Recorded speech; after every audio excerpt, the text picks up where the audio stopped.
On my birthday, my parents handed me eviction papers and told me to find a couch somewhere. But 2 days later, I walked into the airport with someone beside me who left them absolutely speechless. I, 27F, had my birthday just last week. I was not expecting anything fancy or big. I thought maybe we would order some food together, watch a movie as a family, and share a slice of cake.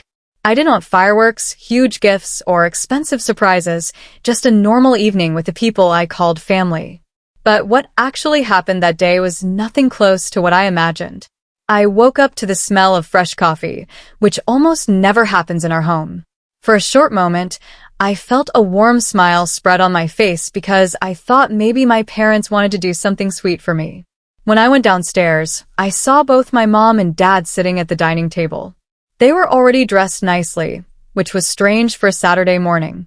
I asked them if we were going somewhere. My dad let out a little laugh and said, "We have something planned." Then he slid a manila envelope toward me across the table. My heart jumped with hope for a second. I thought maybe it was plane tickets or a gift that showed they actually appreciated me. Maybe something to acknowledge how much I had done for them. But when I opened it, the smile on my face faded. It was eviction papers. At first, I truly thought it was a prank. But my mom looked at me with a straight face and said, "Please don't make a huge deal about this. It's good for you. You need to grow." My dad added without any guilt, "We have booked a 2-month trip to Bali. Finally, we're prioritizing ourselves.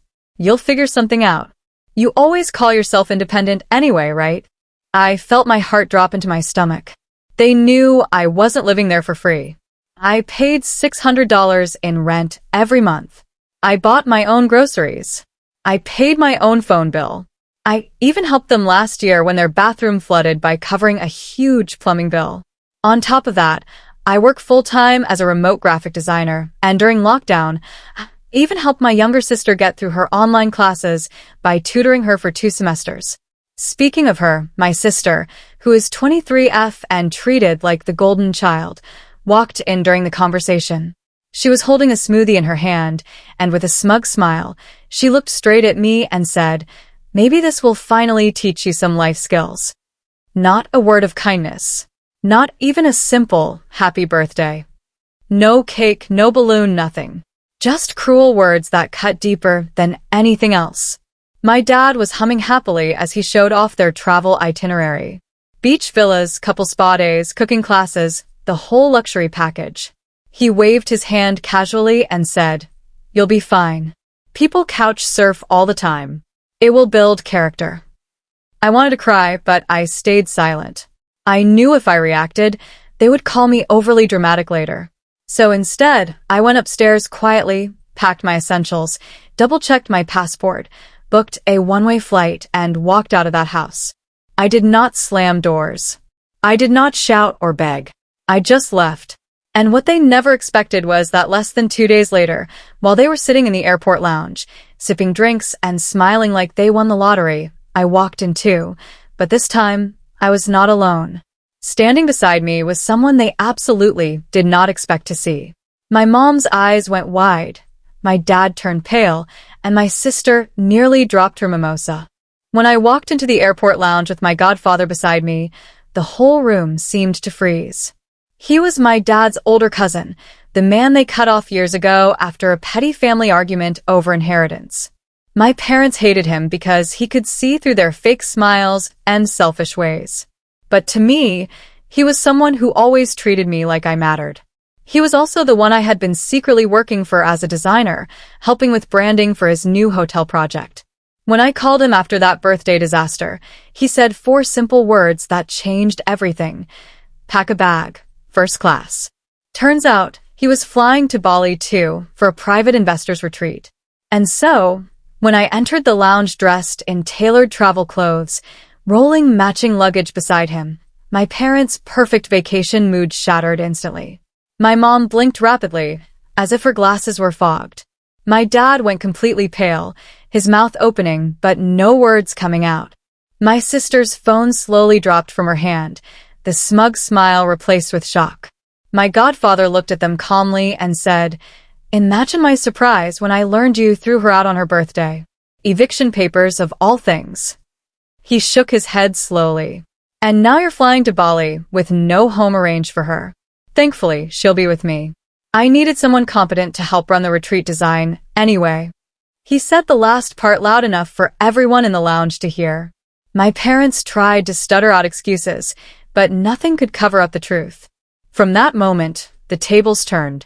While my parents were busy pretending to be luxury travelers, I was actually living the life they only liked to post about online.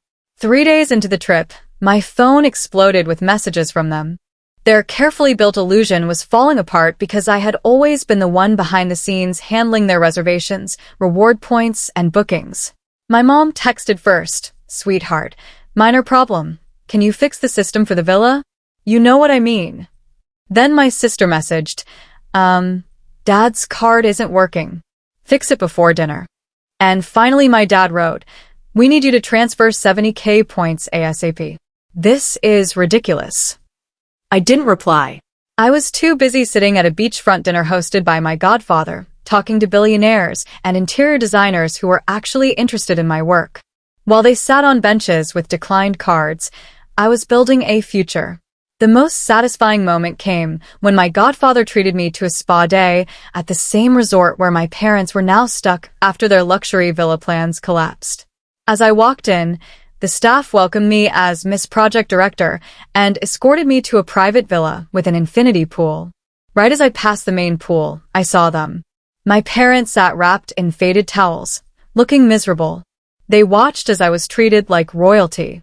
My mom tried to catch my eye, but I only smiled and said, "Don't make a huge deal about this," before walking away into the spa.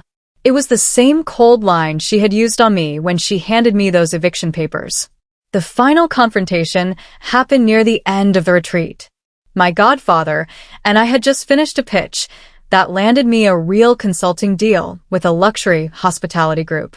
For the first time in my life, I felt like my future was my own. But fate placed my parents right there again, waiting by the garden fountains at the resort. My mom asked to speak privately. I agreed because I was done running. My dad tried to say, "Things got misunderstood. We never meant to hurt you."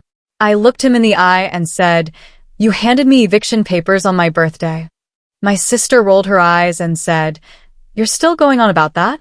You're clearly doing fine." I turned to her and said, "Yes, I am fine. But that doesn't make what you did okay. You laughed while they kicked me out. You called it life skills, but the truth is I've always had them. I just never used them against you." For the first time ever, they had no comeback. The silence around us spoke louder than anything they could say. My godfather placed a gentle hand on my shoulder and said firmly, "She's family to me. Blood means nothing if it's poison." And with that, we walked away. 3 months later, I am living in a bright apartment in the city I always dreamed about. I have a job that takes me across the world. I still keep those eviction papers framed above my desk, not as a reminder of pain, but as a symbol of freedom. They thought they were throwing me away. In reality, they set me free.